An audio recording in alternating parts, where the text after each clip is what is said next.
우리나라 남자들에게는 국방의 의무가 있습니다. 그래서 대부분의 남자들은 군대를 다녀오게 되는데 군대 생활이 힘든 것은 훈련 자체도 어렵고 힘들기 때문이고 또 세상과 달리 군대에서는 상하 계급이 분명하기 때문에 그런 관계에서 오는 어려움도 있습니다. 근데 그 중에서도 가장 힘든 것은 낯선 곳에서 혼자 이제 군 생활을 해야 된다는 거죠. 위에 고참들이 있고 또 동기들도 있지만 모르는 사람들 수십 명과 함께 생활한다는 것은 사실 쉬운 일이 아닙니다. 혼자 세상에서 떨어져 있는 외로움도 느낄 수가 있고 또 마음을 나눌 만한 사람이 없기 때문에 거기에서 고독함 또 어려운 일이 생겼을 때에는 그 문제 앞에서 어찌할 바를 몰라서 헤매야 될 때도 많이 있습니다. 그렇기 때문에 만약 군대에서 내 마음을 나눌 사람 한 명만 있다면 훈련이 어렵고 또 계급이 분명해서 거기에서 오는 어떤 관계 어려움이 있을지라도 그러나 마음을 나눌 수 있는 한 명만 있다면 그래도 군대에서 생활하는데 큰 어려움은 없을 거라 생각합니다. 아마도 우리나라 국방부도 이것을 알았는지 2003년부터 동반 입대라는 것을 제도화해서 마음이 맞는 친구들, 친척들 그리고 군대에 가야 될 사람이라면 누구든지 함께 같이 갈 수 있도록 그런 제도를 만들었습니다. 2003년에 생겼지만 처음에는 여러 가지 제약들이 많았습니다. 여러 가지 자격에 대한 제한도 있었고 그래서 쉽지는 않았는데 2021년부터 이제 모든 제한이 폐지되면서 이제 제대로 이 제도가 이제 실행하게 되었습니다. 그래서 지금은 누구든지 원하면 군대 갈 남자들이 함께 같이 군대 갈 수 있습니다. 군대 동반 입대라는 것은 가깝게 지낸 형제, 친척, 친구들이 함께 군대에 입소하고 제대할 때까지 같은 내무반을 쓰는 것을 의미합니다. 지금은 마음에 맞는 친구와 함께 입대해서 2년 남짓한 시간 동안에 함께 생활할 수가 있는 거죠. 우리나라 군대에 있는 여러 제도 중에 가장 필요하고 또 가장 중요한 또 가장 좋은 제도라고 생각을 합니다. 군 생활이 아무리 힘들어도 내 옆에 평소에 나를 지지해주고 또 변호해주고 또 함께 마음을 나눌 친구 한 명만 있으면 군 생활을 버틸 수 있기 때문입니다. 그런데 만약 그런 친구가 혹 없다면 군대에서는 작은 일 하나 때문에 넘어질 수밖에 없고 좌절할 수밖에 없습니다. 사실 군 생활에 있어서 사고가 나는 경우는 그 한 명이 없기 때문이죠. 내 옆에 나와 함께 있는 사람 한 명이 있느냐 없느냐가 군 생활 전체의 어떤 생활의 패턴들을 좌지우지한다는 거죠. 그런데 우리 인생도 마찬가지입니다. 군대뿐만이 아니라 우리가 이 땅을 살아가는 동안에도 예측할 수 없는 많은 어려움들이 반복적으로 찾아옵니다. 우리가 어려움이 하나 극복되면 또 다른 어려움이 생각도 못한 때에 찾아오게 됩니다. 그리고 반복적으로 그런 어려움들이 찾아오게 되죠. 끊임없이 고난이 찾아오기 때문에 어려움이 찾아오기 때문에 사람들은 넘어지기도 하고 좌절하기도 합니다. 열심히 힘써서 그 어려움을 이긴다 한들 그 다음에 또 다른 변수가 인생에 생길 수 있기 때문에 그리고 그 어려움의 고개를 넘다 보면 어느새 지치게 되고 넘어지게 된다는 거죠. 그렇기 때문에 우리 인생에도 우리와 함께할 우리의 마음을 나눌 예수님이 반드시 필요합니다. 왜냐하면 예수님께서 우리에게 필요한 이유는 구원주로서도 필요하지만 우리가 이 땅을 살아갈 때 우리 안에 문제들이 있기 때문입니다. 우리 삶 속에 문제가 있기 때문에 예수님이 찾아와 주시고 또 동행해 주시기를 우리가 소망하고 기도해야 된다는 거죠. 만약 우리 인생에 문제가 없다면 그리고 우리가 스스로 잘 산다면 굳이 예수님과 동행하지 않아도 된다라고 생각할지 모르겠습니다. 그러나 우리는 하나의 문제를 해결하면 또 다른 문제가 찾아오기 때문에 그 문제의 연속 속에서 우리의 인생이 흘러가기 때문에 어려움과 공고함 속에서도 예수님을 바라봐야 되고 또 예수님을 의지해야만 합니다. 그럴 때 우리는 소망을 가질 수 있고 또 역전할 수 있다는 꿈을 꿀 수가 있는 거죠. 물론 나는 인생에 어려움이 없다라고 말하는 분들도 간혹 있곤 합니다. 근데 정말 문제가 없다면 과연 그 인생에 참된 평안과 또 행복이 찾아올까요? 미국 여배우 중에 마릴린 monroe라는 그 여배우가 있습니다. 아주 오래된 예전의 배우지만 지금도 미국에 있는 많은 사람들이 기억하는 그런 대배우인데 이 마릴린 monroe라고는 당대에 가장 큰 인기가 있었던 이 여성 배우가 했던 이야기를 그대로 읽어드리겠습니다. 나는 한 여성이 지닐 수 있는 모든 것을 가졌습니다. 나는 젊습니다. 나는 아름답습니다. 나는 돈이 많습니다. 나는 사랑에 굶주리지 않습니다. 하루에도 수많은 팬들이 편지를 보내고 환호합니다. 나는 건강하고 부족한 것이 아무것도 없습니다. 그리고 지금뿐만이 아니라 내 미래에도 나는 이렇게 살 것을 확신합니다. 그런데 웬일일까요? 나는 이렇게도 공허하고 이렇게도 불행합니다. 이유 없는 반항이란 말도 있는데 나는 이유가 없이 불행합니다. 이게 이 여배우의 고백이었습니다. 가장 큰 인기가 있었던, 가장 젊고 또 가장 매력적인, 그리고 많은 사람들이 팬들이 있는 그런 여배우였는데, 그런데 나는 다 가졌고 이 부유함이, 이 인기가 지금뿐만이 아니라 미래에도 계속될 걸 분명히 아는데도 이유 없는 반항처럼 이유 없이 나는 불행하다고 느꼈다는 거죠. 사실은 이건 한 여인의 고백이 아니라 우리 인생에 대한 분명한 관찰이고 고백입니다. 왜냐하면 모든 것을 가졌던 솔로몬도 전도서에서 모든 것이 헛되고 헛되니 헛되고 헛되도다라고 고백했기 때문입니다. 많은 것을 가지면 행복할 것 같지만 그 많은 것을 가진 사람은 사실은 그 속에 우리가 알지 못하는 큰 공허함이, 결핍된 부분들이, 불행이 있을 수가 있다는 거죠. 그래서 모든 것을 갖춰도 결국 인생이라는 건 허무하고 공허할 수밖에 없습니다. 그런 의미에서 문제가 반복되기 때문에 어려움이 있는 분들, 그래서 괴로워하는 분들도 예수님이 필요하고, 또 당장 눈에 보이는 문제가 없는, 다른 사람이 볼 때 우러러 볼 만큼, 부러워할 만큼 그렇게 많은 것을 가졌을지라도 그러나 그 마음에 있는 공허와 허무 때문에 괴로워하는 분들 모두는 다 예수님이 필요하다는 거예요. 예수님이 계셔야지만 우리의 인생에 분명히 주님이 주시는 참된 평안과 안식을 얻을 수 있기 때문입니다. 신앙생활이라는 것은 우리의 이런 부족한 부분들, 연약한 부분들을 알기 때문에 더 예수님이 필요합니다라고 고백하는 삶이죠. 우리가 예수님을 믿고 구원을 받고 천국 백성이 되었지만 여전히 이 땅에서는 우리는 연약하고 또 이 땅에서는 우리는 부족하기 때문에 주님의 긍휼, 주님의 불쌍히 여기심을 사모하며 주님께 나와 주님으로 우리의 마음을, 우리의 삶을 채워야 함을 우리는 기억해야만 합니다. 그럴 때 우리는 불안전하고 불안정된 이 세상에서 참된 회복을, 또 예수님으로 인해 든든하고 담대한 삶을 살 수 있기 때문입니다. 그런데 이처럼 부족한 우리와 주님께서 동행해 주시는 것보다 조금 더 아름다운 신앙생활이 있습니다. 그것은 주님이 우리와 동행하는 것보다 우리가 주님과 동행하는 것이죠. 언뜻 보기에는 주님이 우리와 동행하신다, 또 우리가 주님과 동행한다는 것은 같은 말처럼 보이지만 거기에는 조그만 차이점이 있습니다. 제가 여행을 가면, 휴가를 가면 이른 새벽에 꼭 아이들과 산책을 합니다. 아이들과 산책을 하는데 아이들이 어렸을 때에는 아침 일찍 새벽녘에 일어나서 산책할 때 아이의 발걸음에 맞춰서 산책을 했습니다. 첫째 아이가 걸어가는 걸음에 맞춰서 손을 잡고 천천히, 제 마음은 벌써 한 바퀴 두 바퀴를 돌아야 되는데 반도 못 가는 걸음으로 천천히 갔습니다. 아이랑 같이 걸어가는 거죠. 아이에게 부모인 제가 그 걸음을 맞춰주는 거죠. 근데 지금은 그렇지 않습니다. 저희 아들이 많이 컸기 때문에 제 걸음에 아이가 맞춰줍니다. 물론 제 걸음이 더 빠르지만 첫째 아이가 내가 천천히 걸어가니까 좀 천천히 걸으라고 하지 않습니다. 제가 걸어가는 방향대로 조금 힘에 부치지만 똑같이 따라와서 1시간 남짓 새벽마다 산책을 해요. 그러니까 어렸을 때에는 아버지가 아들의 걸음에 맞춰서 동행을 합니다. 그러나 아이가 크면 어느새 아버지의 걸음에 자기가 맞춰서 같이 걸어간다는 거죠. 그러니까 하나님께서 우리와 동행하는 게 여기에 차이점이 있습니다. 하나님이 우리의 걸음에 맞춰주는 동행이 있고 우리가 하나님의 걸음에 맞춰가는 동행이 있죠. 아이들이 부모에게 맞췄을 때 우리는 비로소 많이 컸구나, 성장했구나 라고 이야기합니다. 신앙생활도 그렇습니다. 하나님께서 우리의 삶에 찾아오셔서 우리와 동행해 주실 때가 분명히 있습니다. 또한 우리는 지금도 그렇게 하나님께서 우리와 동행해 주시기를 사모해야만 합니다. 왜냐하면 우리는 여전히 연약하기 때문에, 부족하기 때문에, 하나님의 도우심이, 은혜가 필요하기 때문에 그 은혜와 도우심 앞에서 우리는 주님께서 우리와 동행해 주시기를, 우리의 가정의 주인 되시기를 간구하고 기도해야 된다는 거죠. 동시에 우리는 주님과 동행해야만 합니다. 주님의 목적, 주님의 계획, 주님의 뜻을, 또 주님의 말씀을 따라서 우리가 순종해 나가야 된다는 거죠. 때때로 힘에 부칠 때도 있지만 때때로 거기에 내 온 마음을 다 동의하지 못하더라도, 그러나 아버지 되신 하나님을 바라보고 또 우리의 주님 되신 예수님을 바라보며 주님의 걸음에 우리가 우리의 걸음을 맞춰 나가는 게 필요합니다.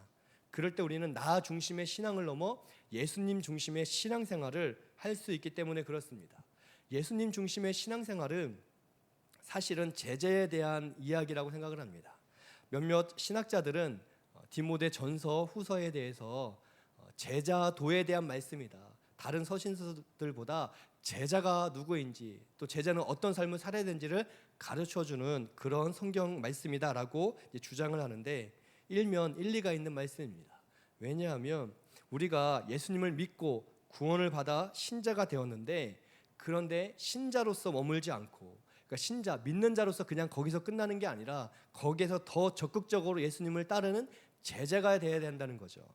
그리고 디모데 전서와 후서는 다른 서신서들보다 바로 이 더 많은 순종과 헌신을 우리에게 요청하고 있습니다. 디모데 전서나 후서를 여러 번 읽다 보면 사실은 우리의 본성과는 반대되는 이야기를 우리에게 요청할 때가 많이 있다라는 거죠. 왜냐하면 신자를 넘어 제자의 삶을 우리에게 이야기하기 때문에. 또한 이 바울이 디모데를 자기의 아들, 영적인 아들이면서 동시에 제자로 여겼기 때문에 제자란, 예수 그리스도의 제자란 어떤 삶을 살아야 되는지를 그에게 가르쳐 주시기 위해, 그리고 오늘 성경을 읽고 있는 우리에게도 교훈하기 위해서 하나님께서는 디모데 전후서, 특별히 후서 말씀을 통해서 신자에서 제자로 나아가기를 우리에게 원하신다는 거예요. 예수님께서 우리를 불쌍히 여겨주셔서 우리를 찾아와 주시고 또 우리를 도와주시고 우리와 동행해 주시는 삶도 굉장히 복된 삶입니다.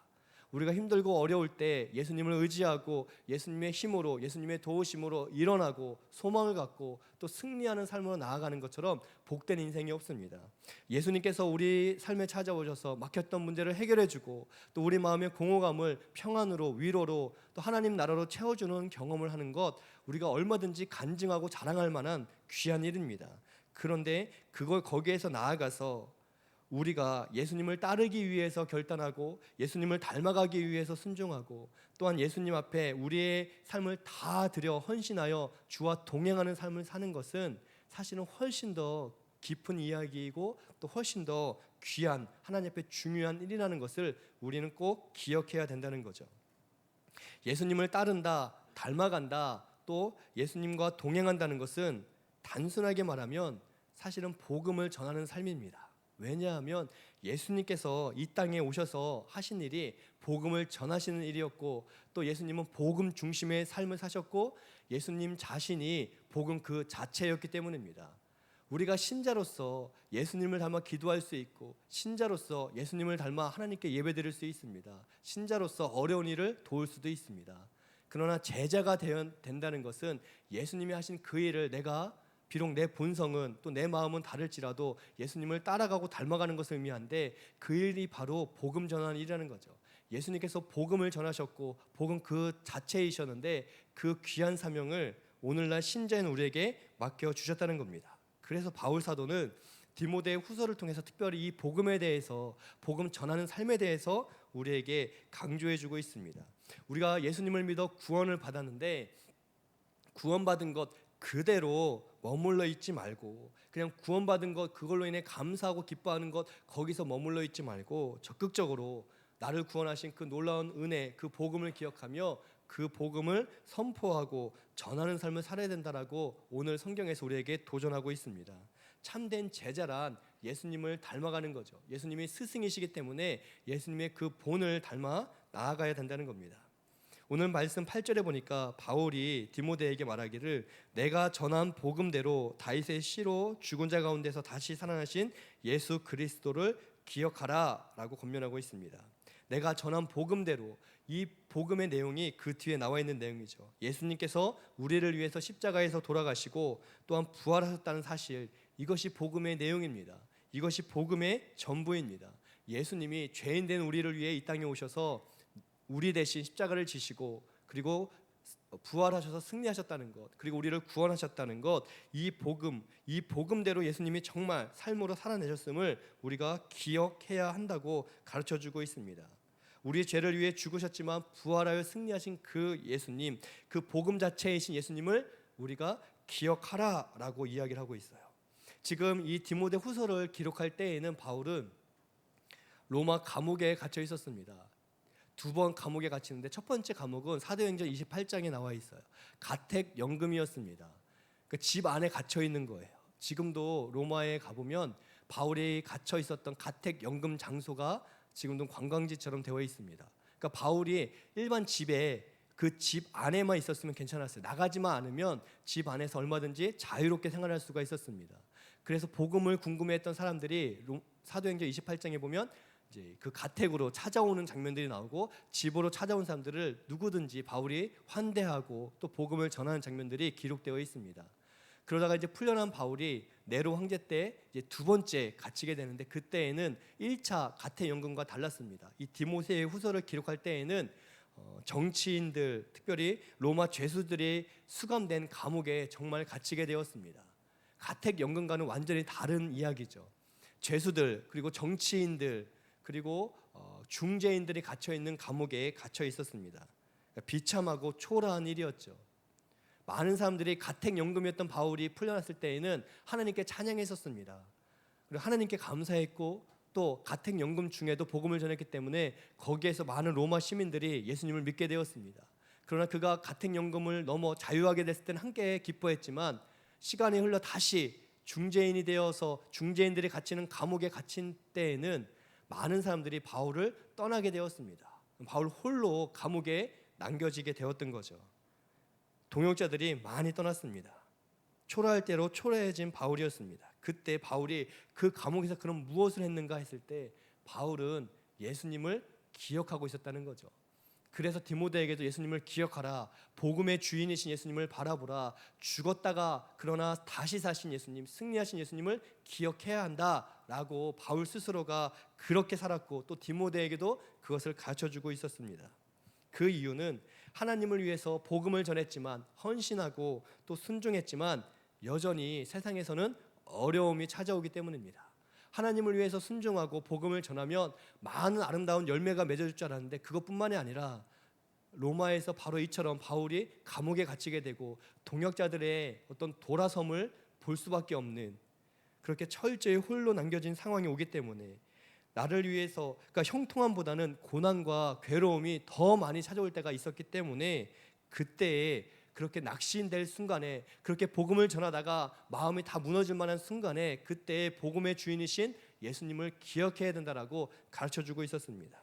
나를 위해서 십자가를 지시고 또 나를 위해서 고난당하신 예수님, 그 놀라운 십자가 사랑을 기억하며 끝까지 순종의 길, 복음을 전하는 증인의 길을 걸어갈 수 있었기 때문에 바울은 디모데에게도 힘들 때마다 어려울 때마다 복음을 전할 때마다 오는 고난이 있을 때 바로 그때 예수님을 기억하라라고 가르쳐주고 있습니다.